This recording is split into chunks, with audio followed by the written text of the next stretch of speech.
2008 की बात है। 8 अगस्त से बीजिंग में ओलंपिक गेम शुरू हो रहे थे। चीन इसे भव्य बनाने में कोई कसर नहीं छोड़ रहा था। हर चीज बढ़ा चढ़ा कर दिखाई जा रही थी। नुमाइश का मंच सजा हुआ था। पर एक चीज थी जिसे दुनिया के सामने आने से रोका जा रहा था। चीन सरकार पूरे दमखम के साथ उसे दबाने में जुटी थी। वे इसमें सफल भी हुए, पर इसका नुकसान लाखों बच्चों ने झेला जो लाइलाज बीमारियों से ग्रसित हुए। कई बच्चों को अपनी जान तक गंवानी पड़ी। साथ ही एक बुनियादी जरूरत से इंसानों का भरोसा टूट गया। नमस्कार, मेरा नाम है निखिल और आप देखना शुरू कर चुके हैं हमारा स्पेशल प्रोग्राम तारीख।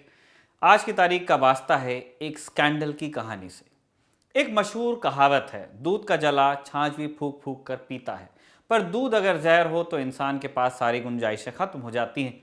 वो दूध के नाम से भी दूर भागने लगता है। ऐसा ही हुआ था 12 साल पहले चीन में। जुलाई 2008, चीन का गेंजू प्रांत। यहाँ के एक अस्पताल में बीमार बच्चों की आवक बढ़ने लगती है। इनमें से कुछ बच्चों की किडनी में स्टोन मिला। इसका दर्द असहनीय होता है। अस्पताल के एक डॉक्टर को शक हुआ। उसने अपने सीनियर को यह बात बताई।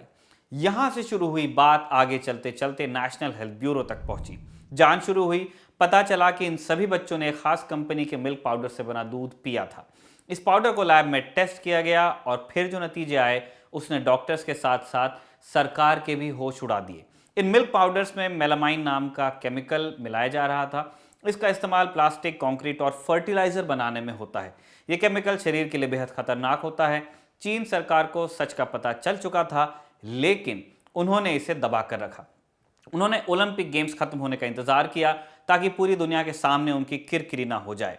चीन सरकार ने सब कुछ वैसे ही चलने दिया जैसा चल रहा था। नाक बचाने के इस खेल का भार मासूमों के सिर पर आया। बात छिपी रही और इस जहरयुक्त दूध का इस्तेमाल धड़ल्ले से होता रहा। बीमार बच्चों की संख्या बढ़ती चली गई। आखिरकार सितंबर के महीने में सरकार ने यह बात स्वीकार कर ली। तब तक 2 महीनों का कीमती वक्त जाया हो चुका था। एक बार सरकारी ऐलान होते ही हंगामा मच गया। अलग अलग प्रांतों से बच्चों के बीमार होने की खबरें आने लगी। इन सब की कड़ी एक डेयरी ब्रांड से जुड़ रही थी, सानलो ग्रुप। लेकिन यह कंपनी अकेली नहीं थी। जैसे जैसे जांच बढ़ती गई, लिस्ट में नए नाम जुड़ते गए। यह पूरी दुनिया के लिए सदमे की तरह था, क्योंकि जिन कंपनियों के नाम आ रहे थे उनके बनाए मिल्क पाउडर टॉप की चॉकलेट कंपनीज में इस्तेमाल हो रहे थे। उन्होंने जल्दी जल्दी अपने प्रोडक्ट्स मार्केट से हटाने शुरू किए। कई देशों ने चीन से डेयरी प्रोडक्ट्स के आयात पर पाबंदी ही लगा दी। इनमें से एक भारत भी था। सितंबर 2019 में भारत सरकार ने इस पाबंदी को और आगे बढ़ा दिया। इस मिल्क स्कैंडल में आगे क्या क्या हुआ, अब ये जानते हैं। शुरुआत में चीन सरकार ने इमरजेंसी का ऐलान किया। सरकार डेली बुलेटिन जारी करने लगी। फिर बाद में इसे भी बंद कर दिया। सानलू ग्रुप पर ताला लगा दिया गया। ये एक समय में चीन की सबसे बड़ी डेयरी कंपनी हुआ करती थी। सानलू ग्रुप को इसके बाद दिवालिया घोषित होना पड़ा। जब तक पूरा मामला सतह पर आया, तब तक पीड़ित बच्चों की संख्या 3 लाख तक पहुंच गई थी।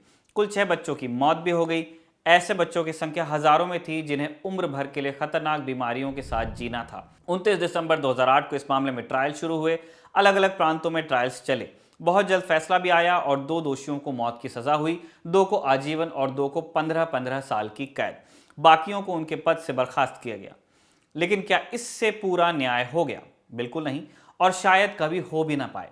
जिन बच्चों ने इसका नुकसान झेला और आज तक झेल रहे हैं, उनके दर्द की भरपाई कभी नहीं हो सकेगी। जिस तरह से सरकार ने अपनी इज्जत बचाने के लिए बच्चों को कतार में आगे खड़ा कर दिया, उस संवेदनहीनता की भरपाई कभी नहीं होगी। इन मिल्क स्कैंडल्स में शामिल कंपनियों ने बाद में सार्वजनिक तौर पर माफी मांगी, पीड़ित परिवारों को मुआवजे दिए, पर वो पुराना भरोसा फिर कभी कायम नहीं हो सका। आज भी चीन में जनता लोकल डेयरी प्रोडक्ट से बचती है। आज की तारीख में बस इतना ही। नई तारीख, नए किरदार और नए किस्सों के साथ आपसे फिर मुलाकात होगी। शुक्रिया। देखते रहिए दी ललन टॉप।